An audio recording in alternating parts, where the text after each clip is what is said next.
Welcome to Seeking Alpha's Wall Street Breakfast, where we cover the top news for investors every morning. Good morning. Today is Thursday, November 21st. I'm Julie Morgan.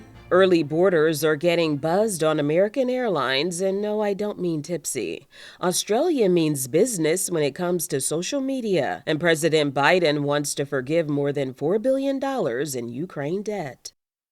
American Airlines is rolling out new software to more airports that will deter passengers from cutting in line while boarding ahead of the busy holiday season. If a customer boards before their assigned group is called, the new software will not accept the boarding pass and instead make an audible sound to alert the gate agent and customer that the group has not yet been called. In these instances, the American Airlines team member will invite the customer to rejoin the line when their boarding group is called. The technology is being rolled out to more than 100 airports, including the world's busiest airport in Atlanta. More airports will get it in the coming months. American Airlines tested the software over the last month at Albuquerque International Sunport, Reagan National in Washington, and Tucson International Airport to gain insights on ways to improve the boarding process. American Senior Vice President of Airport Operations said the initial positive response from customers and team members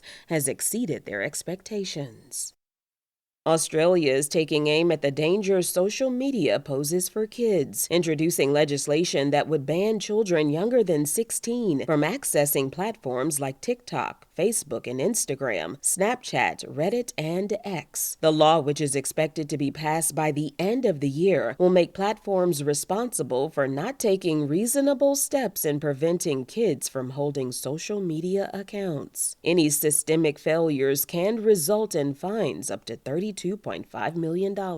Will there be exemptions for cases of parental consent? Are online gaming platforms included? And what does this mean for Google's YouTube? We're taking a deeper dive into this topic in the Wall Street Breakfast newsletter, our daily one-page news summary. You can find a link to sign up for the newsletter in show notes.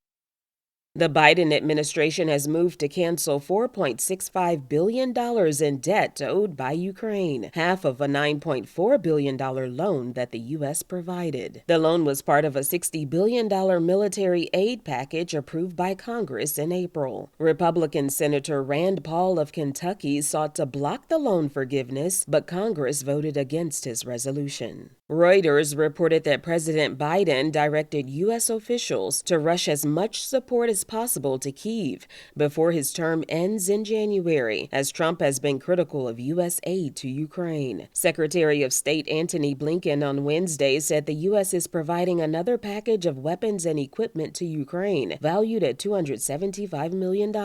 This includes anti-personnel landmines and nuclear protective gear. If you've checked out SeekingAlpha.com, you'll notice there's a large banner at the top of the page that highlights our Black Friday sale. But what is that all about? Kim Khan has you covered in that area. I'll be back in 28 seconds. Want to get more market coverage? It's a great time to become a Seeking Alpha subscriber with our Black Friday offer of 20% off all products. Our team covers financial news round the clock, and with our new Listen to Article feature, you can take your research on the go. That's 20% off premium news and analysis, 20% off Alpha Picks, 20% off Seeking Alpha Pro, and 20% off all our investing groups. Head on over to SeekingAlpha.com for more info. I have a few other articles that I'd like to share with you that you can find on Seeking Alpha. The CEO of Boeing tells employees that the aviation giant cannot afford another mistake. We have a list of the private prison stocks that have soared on Trump's mass deportation plan. And The RealReal is seen as one of the bigger AI beneficiaries in the e-commerce sector. On our Catalyst Watch for the day, there's a very busy day of investor events headlined by Procter & Gamble's Investor Day. Other companies holding Investor Day events include Paycor HCM, it's their first ever Investor Day, Procore Technologies, Kyndryl Holdings, and GE Healthcare Technologies. And the Los Angeles Auto Show will begin. Porsche, Hyundai, and Kia will hold press conferences on the first day. Fiat, Ford Motor, Hyundai, Kia, Porsche, and Volkswagen all have new models being unveiled during the week-long event. Now for a look at the markets today as of 6 a.m.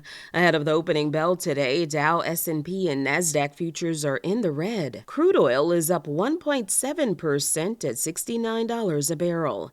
Bitcoin is up 4.6% at $97,000. In the world markets, the FTSE 100 is up 0.1% and the DAX is down 0.2%. Snowflake is on our list of the biggest movers of the day pre-market. Snow is up 20% following its Q3 earnings beat, highlighted by nearly 30% year-over-year growth in product revenue. On today's economic calendar, at 10 a.m., existing home sales. At 12:25 p.m., the Fed's Austin Goolsbee will participate in a moderated Q&A session before the Central Indiana Corporate Partnership. And at 12:30 p.m., the Fed's Beth Hammack will participate in a conversation before the 2024 Financial Stability Conference. That's it for today's Wall Street Breakfast. Thanks for listening. I'm Julie Morgan. Go out and make it a great day.